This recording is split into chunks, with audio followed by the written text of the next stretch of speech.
That's what I'm talking about, son. Get you some of that daggone pie. Woo-hoo! Looky there.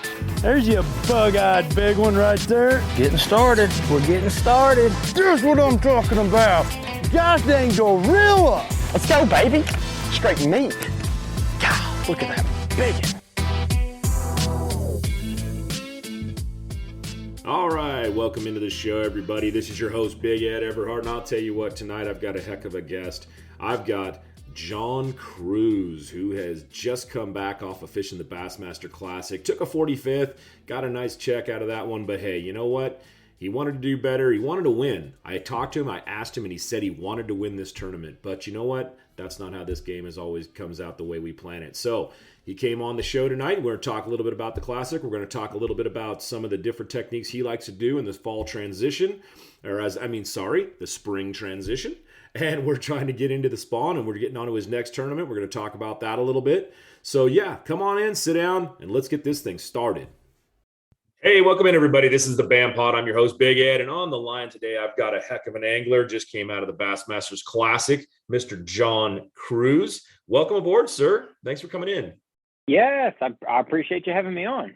No, we appreciate you. So, you know, we've got a little short window here with Hugh. He's got a super, tight schedule. So I appreciate him coming in and doing this.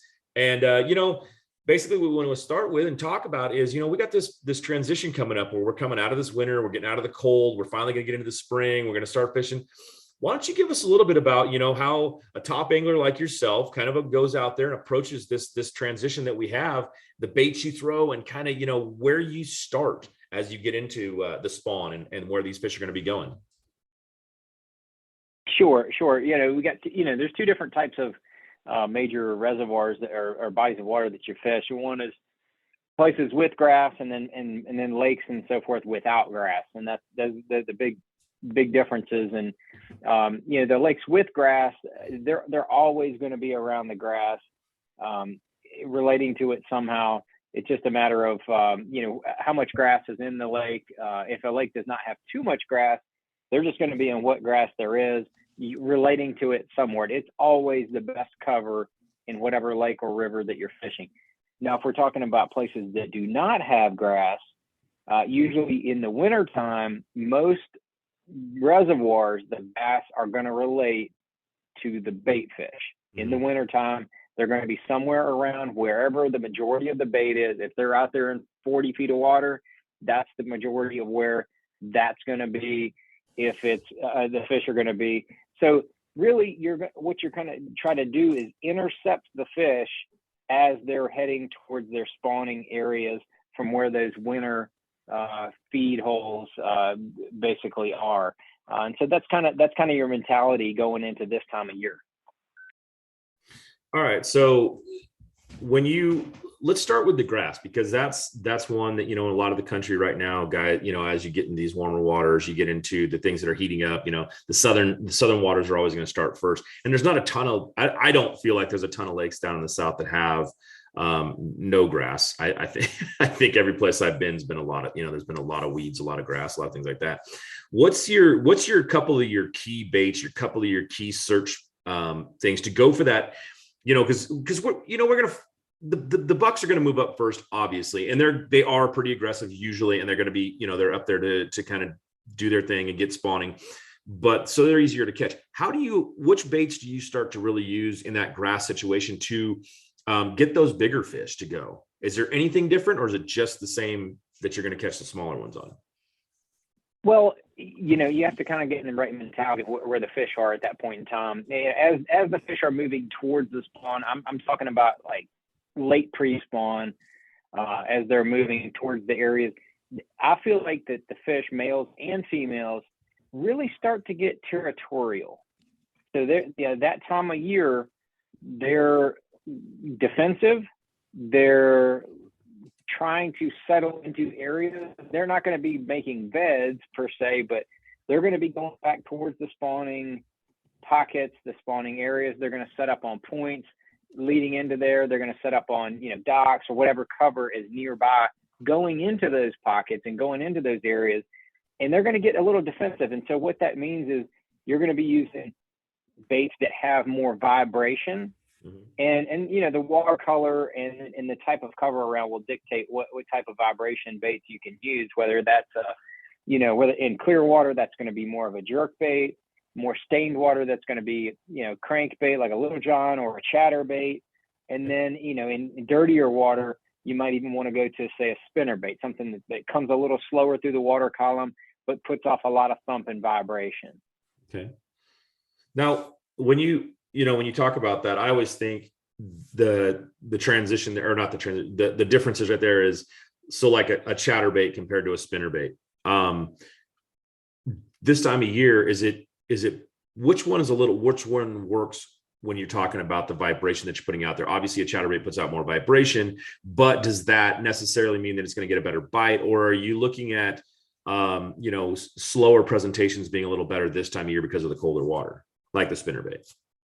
No, the spinner in the darker water, like real stained up water, is definitely when I'm going to go to a spinnerbait, because it's slower coming through the water, puts off a lot of vibration, and the fish can find it a lot easier. Mm-hmm. Plus, it's obtrusive, it's big, it's vibrating. They're going to be defensive against that.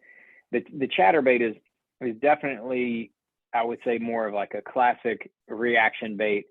It darts, it moves, it's vibrating the whole time. It's going to bounce off of grass. It's going to bounce off of whatever wood. It's going to trigger that reaction bite in that more stained water. So you can cover a lot of water with the chatterbait as well. I don't think you can cover water quite as well with a spinnerbait or even a crankbait.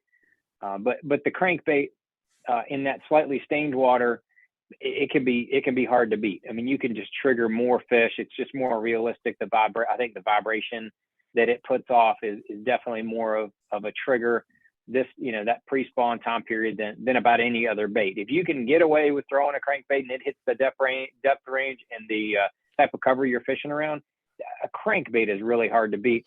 And in day to day, they may want one type of crankbait versus another. They may want a flat side versus a square bill, or they may want a shad wrap versus a rattle trap. I mean, but sometimes they're really keyed in on certain vibrations. But that kind of vibration is just hard to beat. Right. Okay. Now, with a little bit of a transition from that, we talked about a little bit of the places that don't have grass. I'm one of those, we live out here I'm on the West Coast. I live, we've got lakes like Shasta, Oroville, things like that. We have zero grass in those waters. I mean, it's just so very rare to see any of it just because of the water fluctuation. Obviously Clear Lake, the Delta, things like that have the grass. But so as I come into that same, and I want to approach those lakes, what kind of baits? Is it the same kind of baits that you go when you're not looking for grass and you're looking for that bait fish, or are you changing up a little bit and trying something different when you're just focusing on fish that are following the bait? Well, if the fish are still in that bait mode, Mm-hmm. a jerk bait is good. A small swim bait, like a little shockwave 3.5 on a ball jig, that's really good. That's kind of hard to beat. A spy bait's kind of a sneaky good bait that time of year, as those fish are starting in the clearer type water. So those are, you're going to be mimicking the bait fish, Right. And just trying to intercept those fish as they're starting to come up towards those spawning areas. Okay. Now, are you a guy that throws like the bigger stuff at all? The A rigs and the swim baits and that sort of thing, or is that something that you don't really incorporate into your arsenal when you're out there on the tour? I tweak around with some swim baits, especially some bigger swim baits. Mm-hmm. But they have windows as far as tournament fishing goes. They have windows as far as when they work. You need some help. You need some wind. You need like a heavy overcast or a rain.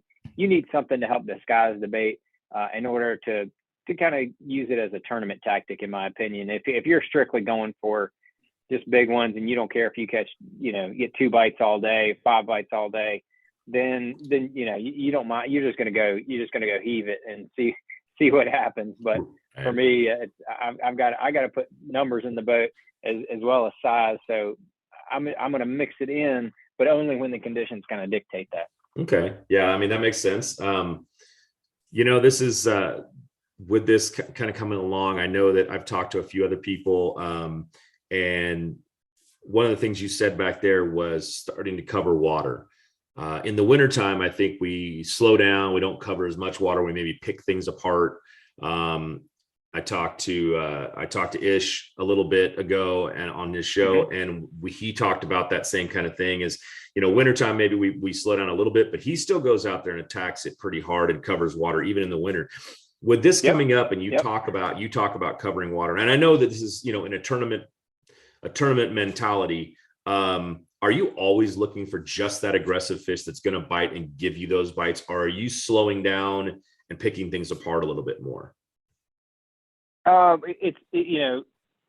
It's really kind of being able to shift gears and kind of giving you what the opportunity presents itself. So I use reaction baits to kind of figure out what's going on, and if I'm covering a lot of water and all of a sudden I'm getting bit on all the secondary points, in the backs of the pockets, then I'm going to start just running those.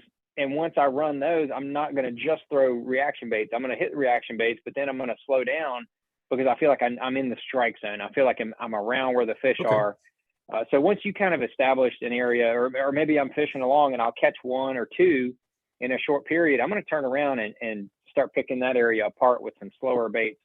But once that's over, I'm back on search mode, searching either for a group, an area that's holding fish, or a pattern. Okay. Yeah. I mean, that's, for the average guy that goes out and isn't fishing these big tournaments and everything else, maybe has a weekender that he does or something like that.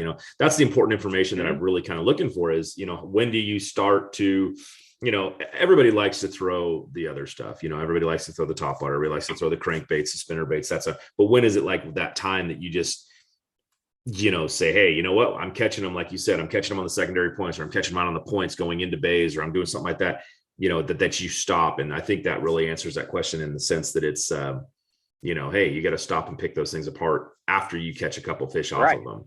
So, if the fish show themselves, then stop and try to catch, now, if you go through an area and you're catching, maybe you catch a couple 2-pounders, do you stop at that point, even though you only caught a couple 2-pounders at reactive, and try to catch a bigger fish thinking there's a bigger fish in the area? Or are you in that mindset that, 2-pounders run with 2-pounders, 5-pounders run with 5-pounders, that kind of thing? No, not necessarily.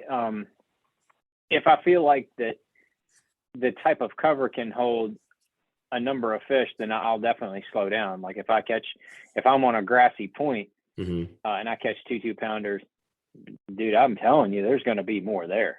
Right. But if you go through like a real shallow flat point and you catch 2, off the end, and you kind of beat around it, you may throw something else, maybe a little finesse in there for a cast or 2, but there's really not a lot there that's going to be holding, numbers of fish. It may not be holding 20, 30 fish. It may just be holding those 2 or 3. Right. And that's, that's a good question right there. You said something, you pick up and throw a finesse in there. What is your bait? If you're going down, you're throwing a spinner bait or you're throwing a crankbait down a bank, and you come up and it's like, yeah, I hit this point, I caught 3 fish. I'm going to stop, fish this a little bit. Maybe there is a few, maybe there's a couple bigger ones here. What is your number one bait to kind of throw up there and catch better fish with? If there's any type of cover around, whether it's a lay down grass or anything like that, it's probably a missile based D-bomb. Just Texas rig, just flip it in there and fish it slow, especially around docks, lay downs, anything where you're kind of penetrating the cover, that bushes, stuff like that. Right. It's really hard to beat. And then if you're a little more sparse on the cover, or kind of sparse grass, a Ned rig is really good. I mean, a Ned rig is crazy good, or a Neko rig. Those 2 are really good ways to kind of pick areas apart once you've established that there are fish there. Okay. And do you have any problems thinking that either the Ned rig or the Neko rig are going to catch a bigger fish? Like they're going to catch that 5 or 6 if it's in there? Oh yeah, I've caught some big ones. I've caught some big ones on those baits for sure. Yeah. Okay. Because I know you kind of have a little bit of an affinity for the D-bombs. I personally love the D-bomb. So by the way, but and I Cool. fish them a Yeah, the lot. D-bomb's it's a big fish bait. I mean, it catches numbers, but it's just a little, bigger, wider presence. Yeah. And a lot of times that'll trigger bigger fish, but also that bigger presence in the size of the bait will also be about that defensive mechanism I talked about earlier. Right. The fish, they're going to defend areas when something big and obtrusive comes in at times. That definitely, I feel like, triggers that type of reaction as well. So that, the D-bomb, you get the feeding trigger, and then you also get that defensive trigger. You're like, oh, what's this big thing coming in here? So you get a little bit of that action too. Right. All right. So now we're going to be into the spawn. Everything's going to be coming up. I know that you've got some tournaments coming up here soon. You got this week. You start. Where's your next one this week? You never told me it, but we head down to Santee Cooper in okay. South Carolina. Now, the people that I know over there said they're starting to see fish on beds up there. Are you one of the guys that's going to start looking for bedfish, or are you going to say, I'm going after those ones that are pre-spawn and I want to catch those fish that are moving up? And if you are, how are you focused on catching that better quality rather than those smaller ones when you're looking at the bed, as they're going on the beds? At Ford Fairfield, we'll make your ownership experience simple. Our simple price, simple process is designed to save you time by eliminating the back and forth. That means you'll always get our very best highly competitive offer right up front. No games, no gimmicks. Our goal, to provide you with an exceptional experience. Stop by or book your appointment today. Ford Fairfield, simple price, simple process. Yeah, for me, it depends on where we are in that process of the spawn. And right now we're at the very, very beginning of it. This weekend, it's going to be a massive cold front throughout the middle part of the country and eastern part of the country. So it's going to be down into the mid 20s on Saturday night, before practice starts. So that's going to knock them off the bed. I mean, it's any way you cut it, that is going to shock them and pop them off the beds for at least a couple days. So it makes it, I'm trying to figure out what's going to happen next Thursday and Friday, 4 or 5 days later. And that makes, practicing a little more difficult because you're trying to predict where they're going to be. And I'm trying to formulate my practice strategy still as, how's that going to work? But I would say like the second half of the second practice day, and then the third practice day, I'm going to be looking around to see if, this fish are starting to move back up on the beds. I would imagine I'll be able to go around the areas where they were spawning and see the empty beds. And I'll know, okay, this area, it was going down because I'm seeing, in this one area, I'm seeing 15 empty beds. Like this, I'm coming back here come tournament time. So, for each tournament has a little bit different strategy, but if there's a big wave that moves up, you're going to get trounced if you're not fishing for them. And they're fun, dude. I mean, they're fun. And usually as soon as they move up, they're dumb. And I love finding dumb fish on beds. It's so much more fun than not. I usually find the smart ones with a Harvard degree, but that's usually my strategy. I have gone both ways in tournaments. I can tell you, we fished a tournament just a couple years ago. I think it was at Grand, and I concentrated on the pre-spawners, the ones moving in. And man, I would go into pockets and I'd be fishing these points and banks leading into the pockets, and I'd see guys in the back bed fishing, and it drove me crazy. I was like, oh my God, it's probably a 5-pounder. I want to go fish for it. But I was catching a lot more fish than they were. And I had a decent tournament, but I didn't make a top 10, but I had a decent tournament. And that was one of those where like, man, I wish I would have, it's hard, like once you commit to one thing or the other, you got to kind of stick with it. Right. It kind of leads me to a question. This time of year, with those fish moving up onto beds and everything, and it doesn't matter where you're fishing, you're going to be on Santee Cooper. There are they're always going to be the, everyday average angler on the water. They're going to be out there. They're going to be fishing. They're going to be doing their stuff. When you're in these tournaments, and I know people see it or don't see it, the cameras don't want to show the interactions you have pretty much with those. How do you address a situation where you pull up on something like that and you're like, man, I know there's a couple 6 or 7s back there. Those guys aren't fishing for them. I don't see it. Or maybe they are. I mean, is it just, hey, I roll out and it's like, dang it, I wish I'd been here earlier? Or how do you approach that situation? It's all about communication, whether it's the casual pleasure anglers or it's another tournament angler. Right. Is you just roll up on them. I had this happen at the Classic last week. I was rolling into an area and hey guys, I'd like to hit this left side and then work those docks around the backside. And the vast majority, I'd say 95% of them, sorry, man. We're just out here having fun, man. Go for it, man. We'll watch, and they'll pull off and you go do your thing and they watch. And when you're done, they go back to doing whatever they wanted to do. And that's cool. And it works out. That works out fine. Every once in a while you get some that you say, man, well, I'm going to fish this dock or these docks over here. And like, okay, well then I guess you're going to fish them and I'm going to go somewhere else. And they can be mad at the world and do whatever they want. So you can't control that, but the communication is really the key. And that's big with all of us anglers, the fellow elites and so forth, is just communicating with them. Hey man, where you fishing at? I'd like to hit this left side. Oh yeah, actually I don't, you can hit that all you want, man. I'm fishing this little secondary point, man. Just, have at it. If you can find something else in here, go for it. And you're like, oh, cool. I wasn't even planning on hitting that point. Works out fine. And a little communication can go a long ways. Yeah, because I think that's important, in our sport in general, is just, because you are going to get the average angler that's just out there for the weekend, and maybe it's the only time he gets out all month, and he's like, dude, I'm fishing this area. I always wonder how, because like I said, the cameras don't want to show that stuff. They don't like to show the interactions with the people. They want to show the action. They want to show catching fish. They want to say, but it's an important part of our sport is that everybody kind of gets along when we're out there and I guess respects the other anglers, even if they are guys who aren't fishing for, $10,000, $20,000, $50,000, or, fishing to put food on the table for their, their family, or, money in the bank to, to provide for their family. So it is one of those things that I do kind of wonder about. And, when I get to talk to guys like yourself who are, out there putting, this is how you make your living. Are you as respectful to the guy who's just out there wanting to have a good time and throw a couple back, So it's good to hear. It's good to hear that it is. Yeah. Most.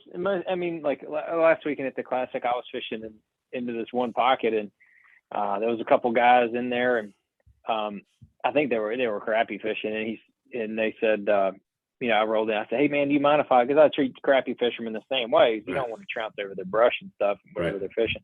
I said, man, do you mind if I go around and hit these, hit the back end of this pocket? And the guy was like, oh man, hey John, you doing any good? I'm like, oh, I've got limit, whatever. And he said, man, I watched your YouTube videos on helping me set up that active target. Man, that really helped out a bunch. And I said, looks like them crappie are paying the price. He said, yes, they are. So, it's crazy. A lot of these people know who you are. If they don't specifically know who you are, they know kind of what you're fishing and what you're doing. And, so all they want to be is respected. And if you're respectful to them, they're going to be respectful to you, and it'll all work out fine. Yeah. Kind of leading on to that,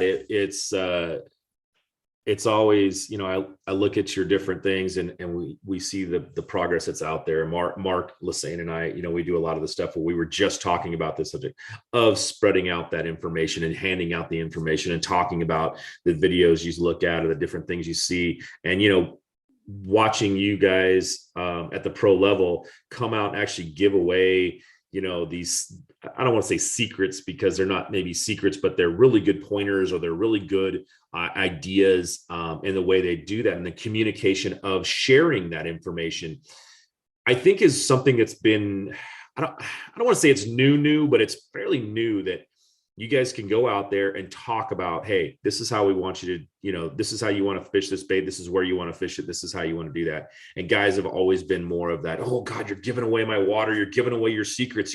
How are you going to catch fish? How do you really look at that nowadays? Because, it is one of those sharing information things with other anglers and, the average angler, the guy that, like I said, that's just coming out on the weekends or something like that to fish. How has it really changed in this world of the new technology and everything, and how to, get out there and support and show off, and talk about it? Well, there's kind of a lot to that. There's different aspects of it. Like, which part do you want me to really address? I mean, honestly, I could go in a lot of directions. Well, honestly, talking about how, I think guys, what I hear a lot is that somebody will go onto YouTube to watch a video, just like you said, the active target, setting up the active target and teaching people how to do that. That's great. And that's something that I think people will do forever just because of the way it is. But when you start talking about, hey, here's how I want you to throw this D-bomb, and this is how I want you to address, blah, blah, blah. And you're starting to give away some different things. How has it changed that you can give away, I guess, not the secrets, but the techniques and the styles that maybe other people aren't using? Is it become this, everything's out there and everything's knowledge, and the more you share, the better it is for the business now, so that you're not trying to keep certain things secret? That's where I think that this whole like world's going with this social media stuff. Well, we're in the information age. I mean, that's just the times that we're living in. If you don't talk about it, somebody else probably will. Right. And so if you become the source of trusted information, which there are very few in the mainstream media anymore, there's definitely, you accumulate a following, and so you can't mislead them, and you can't do that, or you'll lose their trust. And for me, that's kind of the way I look at it, is that, I let out as much information as I feel comfortable with, and as I want to, but I don't try to deceive people. I try to shoot them straight and tell them really what the deal is, and they respect it back. And man, they'll recuperate and call, and shoot it back to you. They'll give you more information back to you, sometimes through comments, or sometimes through direct messages or something, that, and then it becomes kind of a community, and a lot of information kind of goes back and forth. And I think that's really cool. That's a lot of fun. But yeah, I think back in the day, 30, 40 years ago, it was definitely, if you let out something that was halfway decent, people would just rail you if they knew the same information, because they were like, man, no, everybody's going to be on my hole. That third point in the back of Bear Creek is the one to be on, and nobody throws a Carolina rig on it. Like, you mean you've never seen anybody throw a Carolina rig on it, so you think nobody else either knows about that place or knows to throw a Carolina rig on that place? And to me, it's never about spots. It's never about locations. It's always about, the technique, the trigger, and what it takes to get that fish to bite. Like, that's the whole deal with bass fishing. Tired of searching through ads to find bass articles in your favorite fishing magazine? Well, we have a solution for that. Introducing Bass Angler Magazine, with over 30 articles in every issue, filled with tips and techniques to help you catch more fish. Follow the pros as they publish the most up-to-date seasonal methods to catching bigger bass. Whether you're a beginner or professional angler, make Bass Angler Magazine part of your gear today. Be a part of the fastest growing bass publication in the nation. Log on to bassanglermag.com with code TV and save 20% when you subscribe now. Right. And that's exactly where I wanted to go with that, because the next question I really had was, I see that you do a lot of work with the youth. You do a lot of, that's one of your, your styles. And with the youth coming up in this sport the way it is, I always love to hear the opinion of the guys who have been in this. You've been doing this, 17 years now? I mean, well, you've been fishing longer than that, obviously, but you've been at this level for 17, 18 years. And, bringing up those kids and working with the youth like that. And it doesn't matter, I don't know if you work with them. I didn't really see, I just know that it said that you kind of work with the youth a lot. And it was, you like youth sports, whether it's football, baseball, whatever it is. leading up and giving people that information and showing them and teaching people is a really true fun thing in this industry. But what do you think about the youth coming up and the way that we're how we're bringing them along into this sport? Is it been positive? Has it been, hey, there's a lot of things I think we could still tweak. What do you kind of think about that? The youth, they're being subjected to a lot these days, through COVID and various protocols, and then social distancing, and then bullying, and I mean, all this stuff is going on. And then they're seeing social media a lot of times, shames them for looking a certain way or thinking a certain way or having a certain persuasion or religion or whatever. And it's, I feel like fishing is kind of a respite from all of that. It can be. Right. And so, people get out in the water and they're like, wait, this dude just helped me out and he doesn't even know who I am. That's cool. And then they get out there and then they, maybe they hook a fish or their buddy hooks a fish. They're like, oh man, I want to do that. I want to hook a fish and try to get him in the boat and then hold him up and take a picture of it. And, and then they have that memory for forever. Mm-hmm. And if they're lucky enough to be able to catch a couple fish, and get hooked. It's such I feel like, based on kind of where society is trending as far as the youth goes, fishing is kind of like a relief from a lot of this stuff, because the fish don't care what you look like or what shirt you're wearing or what shoes you have on or male, female, how old you are. You just toss something in front of them and you can get them to bite, and then that's the golden part of it, man. And I feel like that, kind of explaining that to the youth and getting them to experience it, and then they're done, they're hooked. And that's the best part for me. Yeah, that's really, that's really kind of where I wanted to see with that is I think your points are so valid in that we just kind of look, I've said it a bunch of times. It's like, you can be standing on the side of a bank, fishing, and some guy walks up to you that is tatted up and looks like he's just got fresh out of prison or something. And the guy walks over and goes, dude, are they biting today? It's like, oh, did we just become best friends? It's almost like one of those things, it's such a, yeah. And then 20 minutes later, like some old timer, gets out of his truck and shuffles down. They biting anything, boy? Yeah.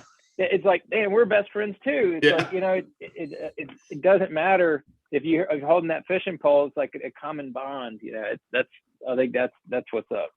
I really think it is. I think that's one of the things that about this sport that makes it so pure, so clean, is that it doesn't divide. I don't feel like it divides. I don't, like you said, the guy that's out there crappie fishing, cat fishing, bluegill fishing, bass fishing, trout fishing, it doesn't matter. You're holding a rod, you're out there enjoying the outdoors, you're dealing with a thing. And I think that's one of the things that makes this sport such a great deal. I watch these kids come up. I see the advantages they have over the advantage, the way I came up fishing in this industry. And it's just blows me away. The college, the high school level fishing, I look back and I go, really? I couldn't have had a high school fishing team. Come on. I might've, I didn't have a college fishing team. It's like, man, you had the major sports. You had the baseball, basketball, football. That was your way to get into college. If you were doing it, if you weren't good at those, you weren't going to make it to that, or whatever it was, then there was really no avenue. And I see the avenues now of the average kid who loves to fish and loves to be in the outdoors can now get a college education, maybe not paid for, but he can get in there and get a college education that helps him out a lot, get him on a team. That's impressive, and going this route, is just great. So I think, not everybody's, going to be gifted physically enough to play a college sport. Mm-hmm. And that is, where a lot of kids, they play high school sports and they love the camaraderie and the social aspect of it. And then, there's some kids that don't, they don't play high school sports, and they just, for whatever reason, maybe they played when they were younger, and then they do like, the coach is a peckerhead and I don't want to play, or, that girl with the, funny fingernails, is on the team, and I can't stand her, and I'm not going to play, or whatever the reason is. I feel like that does not happen as much with fishing teams. Right. And with so even if it can back down into the high school, which it has, and that it's taken off, I think it's wonderful. It gives those people a sense of team and play. I mean, and you'll have kids on the team that play football and play other sports, and they also like to fish. You're like, you know what? I thought all those jocks were D-bags, and all of a sudden I realized that that dude's pretty cool, man. He likes to fish, and he was telling me how to throw a spinnerbait and how to work it, and I went out and caught a fish on it. Like, dude's pretty cool. Like, so I just think that kind of stuff is what brings people together. Fishing absolutely 100% brings people together. Yeah, that's what I love about it. So, John, I know you got to wrap this up. I got about 3 minutes here for you, because I know you got to get to another spot. So why don't you give us a little bit about some of your way people can get a hold of you, what they can watch you on, your social stuff and all that, and get it out there and let people know how to get, how to keep in touch with you. Yeah, man, I push the four channels pretty hard. And that's the Facebook, Twitter, Instagram, and YouTube. For me personally, I've not gotten into the TikTok. With missile baits and all my sponsors and the tournaments and all that kind of stuff. The four channels is my limit. But I try to put at least 1 or 2 videos out a week on YouTube. I try to do the same on Facebook along with normal posts.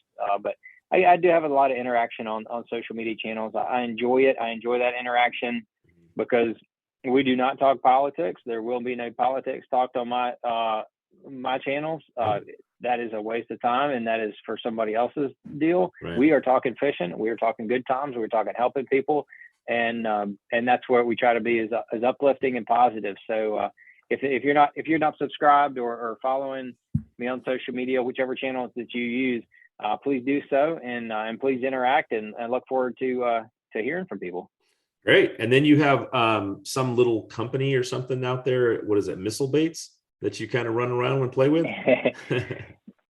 Yeah, I started Missile Baits 10 years ago this year, and we're in our 10-year anniversary, and it's hard to believe that we've been going at it that long, and we've continue to grow. We've grown every year. We feel just very blessed. We've got a great team here at the office, and outside of the office as well. But we have a great team of people that help make it what it is. And I guess I'm the crazy wild ringleader for all of that. But we all work together. We love each other and have a good time. We got a great pro staff, a great bomb squad, and just a good group of people that's associated. And I got to thank them for all their work, and I just let me keep staying on QuickBooks as little as possible and drawing out as many baits as possible. Do you have anything special coming out this year? We're gonna see. I'll be down at ICAST this year, so you can count on it. But you got some good stuff coming. You can count on it. Well, all right. We got a little project coming in May. I'm thinking we can have it shipping by the end of May, but it's a little. I've already kind of snuck it out a little bit, so I'll sneak it out again for your people.